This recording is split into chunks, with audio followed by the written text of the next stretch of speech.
안녕하세요. 승설TV의 한정원 변호사입니다. 오늘은 사실혼 해소에 관련해서 좀 말씀을 드리려고 해요. 사실혼 해소, 굉장히 어색한 그런 표현일 수가 있는데요. 쉽게 말하자면은 사실혼 관계에 있는 사람들이 이혼하는 경우를 사실혼 해소라고 보시면 될 것 같습니다. 요새는 결혼식만 올리고 실질적으로 혼인신고를 하지 않는 그런 부부들도 굉장히 많은 것 같습니다. 또는 아예 결혼식 자체도 하지 않고 그냥 동거하면서 실질적인 부부관계를 유지하는 경우도 또 많은 것 같고요. 이런 것들이 다 사실혼에 해당된다고 보시면 될 것 같습니다. 말하자면은 사실혼은 실질적인 혼인 유지의 의사가 있는 남녀 두 사람이 하는 것이 바로 사실혼이다 라고 볼 수가 있는데요. 이 경우에도 혼인신고에 따른 효과 외에는 사실은 전부 다 부부와 같은 그런 법률 관계를 맺고 있다고 보시면 됩니다. 그렇다면 이 혼인신고에 따른 법률 효과는 어떤 것이 있겠는가? 가령 배우자 일방이 사망을 했다. 그런 경우에는 상속의 문제가 발생을 할 텐데요. 사실혼 관계가 있는 사람들 사이에서는 상속이 발생하지를 않습니다. 상대방이 갖고 있는 재산에 대해서 내가 상속권을 가질 수는 없다라는 것이죠.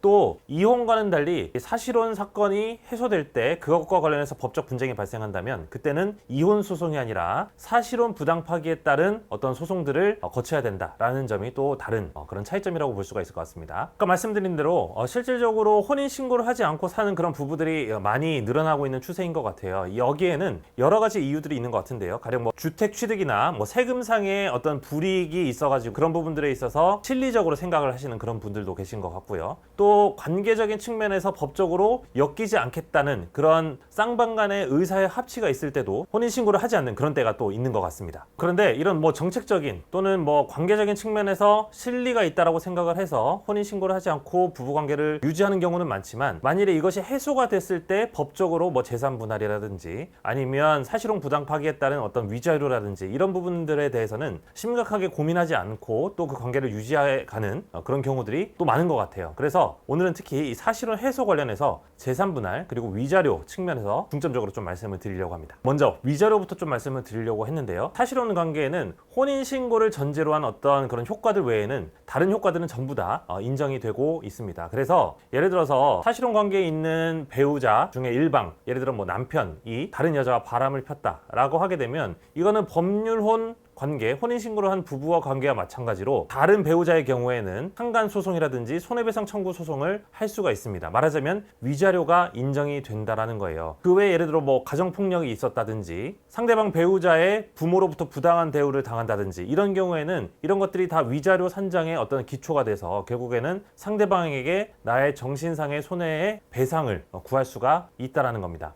그러니까 어떤 분들 중에는 사실은 사실혼 관계는 혼인신고를 하지 않았기 때문에 내가 바람 피더라도 상대방이 나한테 뭐라고 할 수 없는 거 아니야? 라고 생각하시는 분들도 더러 계신 것 같아요. 그렇지가 않다라는 거예요. 내가 비록 혼인신고를 하지 않은 사실혼 관계에 있지만 사실혼 배우자로서 내 배우자에게 부담해야 되는 어떤 의무들이 있고 그것을 반했을 때는 그것에 따른 책임을 져야 된다. 위자료 손해배상 책임이 있다라는 것을 인지할 필요가 있다라는 겁니다. 이 사실혼 관계가 해소될 때 재산 분할도 당연하게 이루어집니다. 이거는 법률혼, 말하자면 혼인신고가 있었던 경우하고 다를 것이 하나도 없어요. 그래서 사실혼 관계를 예를 들어서 10년, 20년 이렇게 유지해 왔다라고 하게 되면은 우리가 통상적으로 5대5 이런 개념으로 많이들 생각하시잖아요. 요새는 사실은 그 기여도에 따라 가지고 이 차등을 두는 경우들이 많이 있는 것 같습니다. 법원에서 3대7, 6.5대 3.5 이런 식으로 나누기도 하는데 어찌됐든 그런 일반적인 혼인신고를 전제한 법률혼 관계에서 인정되는 재산분할 비율이 사실혼 관계에서도 인정이 그대로 됩니다.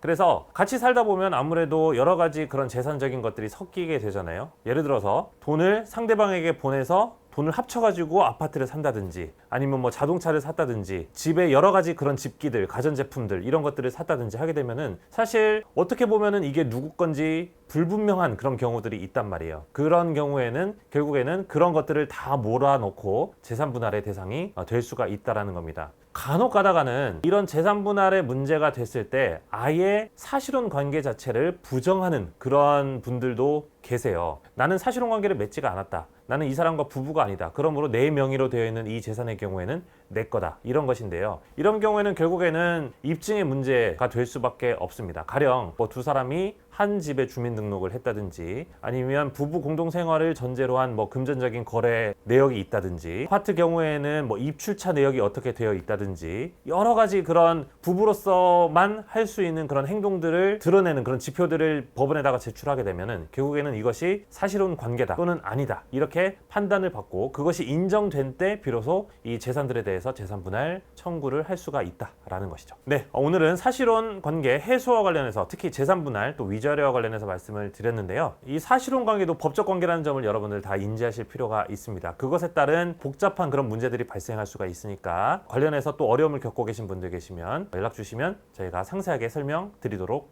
하겠습니다. 감사합니다.